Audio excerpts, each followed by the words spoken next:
Nguhaye ikaze rero kuri mwe mwese mukunda kubana natwe hano kuri Kivu News Official. Turagarutse kugira ngo tubagezeho amakuru atandukanye agenda avuga kuri aya masaha y'igicamunsi hirya no hino muri Afrika, mu Rwanda ndetse mu biyaga bigari, ndetse dusimbuke tujye no ku yindi migabane aho tugenda tureba ibintu bigiye bitandukanye. Ni tariki 20 z'ukwezi kwa gatandatu umwaka 2026, no munsi wa gatandatu rero turaje kugira ngo tubagezeho ni ibyinshi birimo biragenda abivugwa kuri iki gicamunsi. Masisi rero ibintu bibaye ibindi none hatuvugana Masisi ibintu birahindutse muri Kivu y'Amajyaruguru. Intambara ikaze ihanganishije AFCM 23 ndetse na FARDC wazarende ndetse n'ingabo z'abarundi utibagiwe na FDLR. Umutekano w'abaturage rero wakomeje kugenda uhungabana mu burasirazuba bwa Repubulika ya Demokarasi ya Kongo, aho ibintu bikomeje kugenda abiba bibi, ibintu byakomeje kuzamba. Masisi imirwano irakomeye, Masisi ibintu byacitse. Turaje tubabwira rero uko byifashe muri ibi bice. Nubwo umutekano rero ukomeje kuba muri Repubulika ya Demokarasi ya Kongo, Karemi ibintu byahindutse, abasirikare basubiranyemo. N'abasirikare rero ba FARDC bakunze igihe Goma yafatwaga Bukavu na Uvira, barimo barashinjwa kuruyogoza cyangwa se gukorera amabara muri Karemi nyuma yo guhunga muri ibi bice tumaze kubabwira. Turababwira ko rero birimo biragenda bivugwa, ndetse bahungabanisha umutekano byagenze gute. FARDC muri Minembwe ibintu birahindutse. Nyuma y'iminsi rero myinshi FARDC Minembwe barimo barayihiga, amakuru dufite nuko MDP twirwanaho ndetse na AFCM 23 babahaye isomo rikomeye cyane, barahakubitikiye, barahahondaguriwe. Turaje tubabwira uko byifashe mu makuru yacu arambuye. Ebola rero yakomeje kuba ibindi abantu barimo barapfa, abandi batoroka kubera inzara bafite. Abwo ndavuga abari mu bitaro n'ubundi bashyizwe mu kato, ni ntago bari kubasha guhabwa ibyo kubatunga, rero birimo biratuma batoroka ibitaro bigiye bitandukanye. Colonel Nanga rero muri Repubulika ya Demokarasi ya Kongo yavuze ko yagiye atangaza mu gihe yarari Goma, yavuze ko kwihangana kwa AFCM 23 kumaze kugeza ku rugero rugezeho, ntago bagifite kwihangana. Ni mu gihe rero iyi M23 iri gusaba igisubizo cya politike muri Repubulika ya Demokarasi ya Kongo. Rero M23 irimo irabaza ibibazo byo gusubizwa muri politike, biciye muri politike. Rero barasaba ko M23 yasubizwa, ndetse Colonel Nanga turaza kuvuga byinshi mu byo yavugiye Igoma. Ibintu bikomeje kugorana rero n'ubundi muri iki gihugu, ntago ibintu byoroshye. Kinshasa, Depite Ilakani yamaganye imvugo ya Kisekedi asaba ko Kisekedi yatanga ibisobanuro kuri aya magambo amaze iminsi arimo ararikoroza ku mbuga nkoranyambaga. Uyu rero Depite yavuze ko yamaganye imvugo za President Kisekedi. Nyuma y'ibyo yavuze nabyo turaza kubinyuramo muri aya makuru yacu tugenda tubabwira. Trump rero yatashye Air Force One inshya yahawe na Qatar. Iyi ni impano rero Qatar yatanze kuri Leta Zunze Ubumwe za Amerika. Iyi ni indege rero izajya itwara umukuru w'igihugu wa Amerika. Qatar rero yatanze iyi nkunga. Rero iyi nkunga bamuhaye, n'ubundi basanzwe bafite Air Force One, ariko Qatar yabahaye indi. Turaza kugenda tubivugaho rero uko byagiye bigenda muri aya makuru yacu. Dufite amakuru menshi rero turi gushaka kuvuganaho, mu kanya gato turaza kuba tugaruka mu makuru mu buryo burambuye. Rero turagusaba subscribe ndetse like. Urashobora kugenda ukaduhereza igitekerezo cyawe kuri aya makuru yacu. Turaza kugenda rero tubagezaho. Duhereze like kugira ngo natwe dukomeze twigira imbere, tubakurikiranira amakuru, kuko tuba turi ku mirongo y'urugamba aho mwe mutabashije kuba muri twebwe tuba tuhababereye. Rero inkunga yanyu ni ukuduha like, ushobora gukanda kuri subscribe niba utarabikora, kugira ngo buri makuru yose tuzatubagezaho ajye abageraho neza cyane. Rero reka twinjire makuru yacu mu buryo burambuye turebe nuko bimeze. Reka rero twinjire mu buryo burambuye bw'amakuru yacu kuri iki gicamunsi 20 z'ukwezi kwa gatandatu 2026. Abadivantiste b'umunsi wa karindwi isabato nziza, turaba ahaye ikaze rona muri teritwari ya Masisi muri ya Kivu y'amajyaruguru.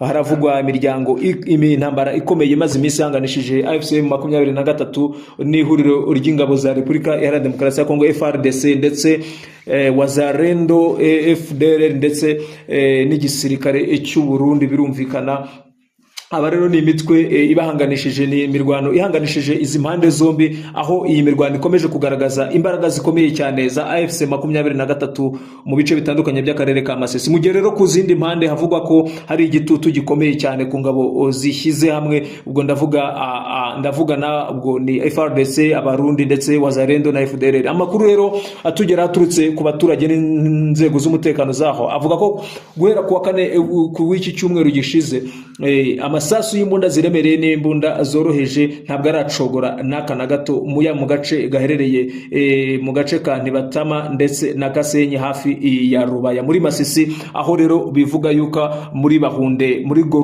Puma ya Bahunde, muri Kibari ya Bahunde ya mbere muri Kivu y'amajyaruguru. Birumvikana rero iyi centre ya Muhahirwa biravuga ko hari intambara ikomeye cyane, kuko ubukana ariho bugaragara cyane ku kigero aho impande zombi zikomeje kugenda zihangana mu buryo bukomeye. Imirwano rero yaje ikurikira iminsi mikeya hari kurangwa n'agahenge ku mpande zombi, ariko byongeye kubura mu buryo butunguranye, bikaba byateje rero impungenge mu baturage, aho abaturage batizeye umutekano wabo. Iyi mirwano rero yatumye abaturage benshi bagenda bongera guhunga ingo zabo berekeza aho babona ibice bifite umutekano ugereranyije naho bari batuye. Ubuzima rero bw'abaturage buhungabanyijwe n'iyi miryango, ibikorwa by'ubuhinzi n'ubucuruzi birahagarara, mu gihe rero imirwano ikomeje kugenda isatira ibice bigiye bitandukanye, yaba utundi dusantere dutandukanye ariho imirwano igenda isatira. Rero ikibazo cy'umutekano muri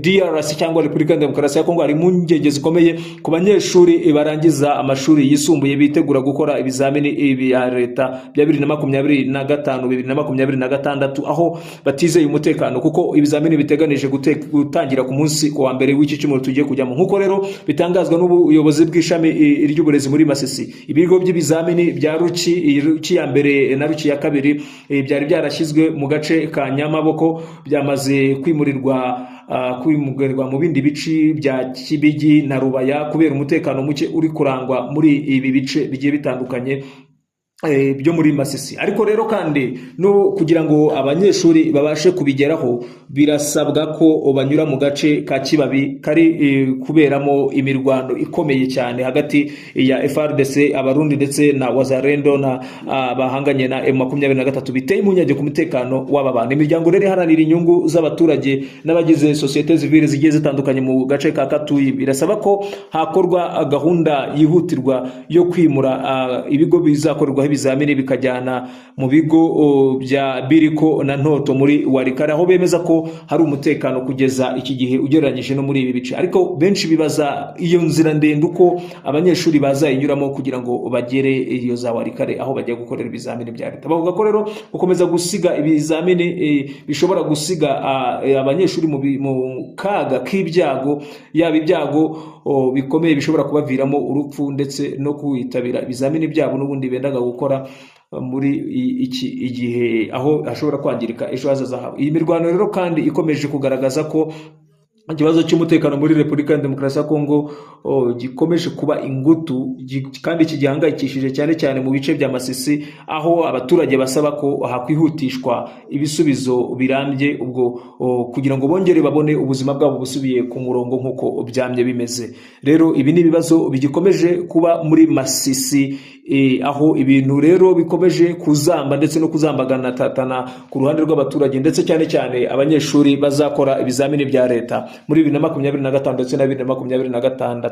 Kubera imirwano rero abaturage barahangayitse kandi bahagaritse umutima, yaba ku bufatanye bwa FARDC ndetse n'imitwe bahanganiye bafashemo na M23. Rero dusimbukire n'ubundi Karemi twumve ibirimo biravugwa Karemi. Rero abasirikare ba Repubulika ya Demokarasi ya Kongo FARDC bahunga Goma, Bukavu ndetse na Uvira bakomeje gushinjwa kuyogoza cyangwa guteza ibibazo Karemi. Meya wa Karemi harigarari muri Kivu y'Amajyepfo Mbombo yabashinje aba basirikare b'igihugu cyabo bahunze mu gihe Goma na Bukavu ndetse na Uvira yafatwaga, babashinja ko bateza umutekano muke. Rero mu bice bitandukanye bya Karemi bamaze ihumvikana urusaku rw'amasasu aho bikekwa ko ari abajura bitwaje intwaro. Meya Mbombo rero yatangaje ko mu ijoro ryo kwa 13 n'uwa 14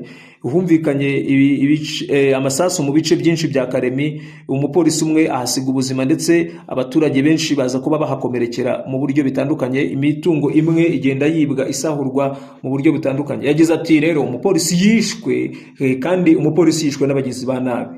Yavuze ko rero abo bagizi ba nabi kandi bibye amafaranga menshi ndetse basahura n'ibintu byinshi. Uyu muyobozi kandi yasobanuye ko igitero giheruka ari icyagabwe mu gace ka Regeza muri komine ya Lake muri Kapangula, muri komine ya Lubuka. Ibingibi rero bivuga ko mu ijoro ryo kwa 16 Kamena ariho abitwaje intwaro basahuye ingo nyinshi ibintu rubora gica. Jean Kasongo uri mu buyobozi bw'ishyaka ya UDPS riri ku butegetsi muri Karemi yatangaje ko ubugizi bwa nabi bukomeje kuboneka muri uyu mujyi bugaragaza uburangare n'ubuyobozi buke bw'abantu n'ubuyobozi n'ubushobozi buke ndetse n'ubuyobozi bw'iyi ntara ya Tanganyika. Yagize ati rero ibi bikorwa mureba by'ubugizi bwa nabi biri kugenda byisubiramo kandi biragaragaza ko hari uguhangayika gukomeye cyane. Ibi rero bigaragaza ko hari uburangare bukomeye n'ubushobozi buke bw'ubuyobozi bw'iyi ntara ya Tanganyika mu kubungabunga umutekano w'abaturage ndetse n'imitungo yabo. Meya Mbombo rero kandi yavuze ko abasirikare bahunze urugamba muri Kivu y'Amajyaruguru ndetse na Kivu y'Amajyepfo ubwo ni Goma, Bukavu ndetse na Uvira aribo bari guteza umutekano muke muri Karemi ndetse kandi ko nta muntu uhari wabashyira kuri gahunda. Yagize ati rero ubu duhanganye rero n'abitwaje intwaro kandi n'abasirikare baturutse mu bice byagiye bitandukanye yaba Goma, Bukavu ndetse na Uvira baje hano muri Karemi kandi baje hano bafite intwaro. Aba basirikare rero nibo bari guteza umutekano muke. Abasirikare benshi rero bari guteza umutekano bavuye igoma muri Mutarama, bava Bukavu muri Gashyantare ndetse bava muri Gashyantare nane muri Uvira bahavuye mu ntangiro mu kuboza umwaka ushize. Bamwe rero bahungira muri Karemi abandi bahungira mu Burundi. Ni ibibazo bikomeye rero muri Karemi ko abantu barimo baragenda bibwa bigiye bitandukanye. Rero reka twongere dusubire muri Minembwe muri Kivu y'Amajyepfo. Ni muri Kivu y'Amajyepfo n'ubundi muri Minembwe aho tugiye kugenda tureba n'ibiki birimo birahavugwa n'ubundi n'ibiki birimo birahavugwa. FARDC rero ndetse n'abafatanyabikorwa bayo bakubitikiwe muri Minembwe bashakaga gufata aka gace nyuma y'iminsi 3 urugamba rukomeye. Ihuriro z'ingabo rya FARDC ubwo ndavuga FARDC, ndavuga Barundi, ndavuga Wazalendo, nkanavuga FDLR. Kuri uyu wa gatanu rero iri huriro ryahuye n'uruva gusenya muri Minembwe, biba ngombwa ko riza kuba risubira inyuma. Rero izi ngabo zirangajwe imbere n'imitwe y'abasirikare badasanzwe b'abahibu na serpa. Aba bahibu murabizi ko ni umutwe udasanzwe wabashinzwe kurinda umukuru w'igihugu ndetse na Sepa Noire ni urwego rudasanzwe. Rero izi ngabo zari zasatiriye Minembwe ku buryo budasanzwe, ku buryo haburaga ibirometero bigera kuri 5 gusa kugira ngo byinjire muri iyi centre ya Minembwe ituye n'abanyekongo mu bweko bw'abanyamurenge. Kuwa kane rero ku itariki 17 Kamena FARDC biciye muri Lieutenant Regan Mbuyikalonji uvugira ibikorwa bya gisirikare muri Kivu y'Amajyepfo yigambye ko ingabo za FARDC n'abazifasha ku rugamba aribo Wazalendo ndetse Abarundi na FDLR bafashe Minembwe. Ibi rero byaje kuba bihindurwa kuko amakuru dukesha ibinyamakuru yemeza ko kuwa gatanu FARDC n'abafatanyabikorwa bayo basubijwe inyuma n'abafatanyabikorwa bayo na AFC 23 ifatanyije na MRDP twirwanaho nyuma yo kubona musada w'abasirikare baturutse i Goma. Mu ijoro ryo kuwa kane asaba ahagana ku isaha y'isa 4 saa 5 z'ijoro nibwo umusada wageze muri kariya gace. Ubwo rero mu misozi miremire ya Uvira na Fizi, aha niho umusada wagiye uturuka mbere yuko AFC 23 ndetse na twirwanaho birukana mu bice birimo Ilondo, Madegu ndetse Gakenge ndetse no ku misozi igiye ikikije nka wa Ruhina, ndavuga Ruhina Mavi. Rero Colonel Rugabo Fidel uvugira ibikorwa bya gisirikare muri MRDP twirwanaho kuwa gatanu yahamirije ko itangazamakuru ko ingabo za Kinshasa nyuma yo gukubitwa inshuro zambutse umugezi wa Rubiko zerekeje ahitwa Mutunda. Aha rero nibwo yavuze ko berekeje, yavuze ati Ruhina Mavi rero twari tubamaze iminsi tuyirwaniramo kandi twabasubizaga inyuma nabo bakongera bakadusubiza inyuma, ariko kandi bari bamaze iminsi 2 barafashe ako gasozi ka Ruhina Mavi. Rero ntibarekeye aho ngaho kuko bakomeje kugenda bagana imbere ndetse bakomeje kugenda bafata n'ahitwa Irundu. Aho rero niho twari tumaze iminsi turwanira. Kandi yavuze ko kubyo kwirukana ingabo za leta yagize ati rero bibaye muri iki gitondo bari bageze ku birometero 5 ngo badufatire centre ya Minembwe. Mu ijoro ryakeye rero nibwo abahibu bahageze kandi babashe gufata ako gasozi bita kwa Kabuhimba.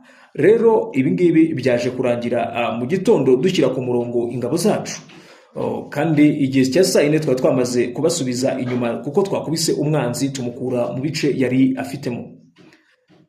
Tumukura kandi muri Buhimba, tumukura kwa Harera, tumukura no mu bindi bice yagiye akora muri Ruhina Mavi, ndetse tumukura mu Bidegu, turamwirukansa yirirukanka. Ubu mwanzi wese twamaze kumwirukansa, twamaze kumwambaza Rwiko ndetse yerekeza mu birindiro bye bya mbere aho bahoze za Mutunda niho berekeje. Rugabo rero kandi yongeyeho ko muri iyi mirwano hari abasirikare bagiye bafatirwamo ku ruhande rwa leta ya Repubulika ya Demokarasi ya Kongo, yaba FARDC ndetse abarundi, yaba Wazalendo ndetse na FDLR. Murabyumva neza ko rero ibintu bikomeje kugenda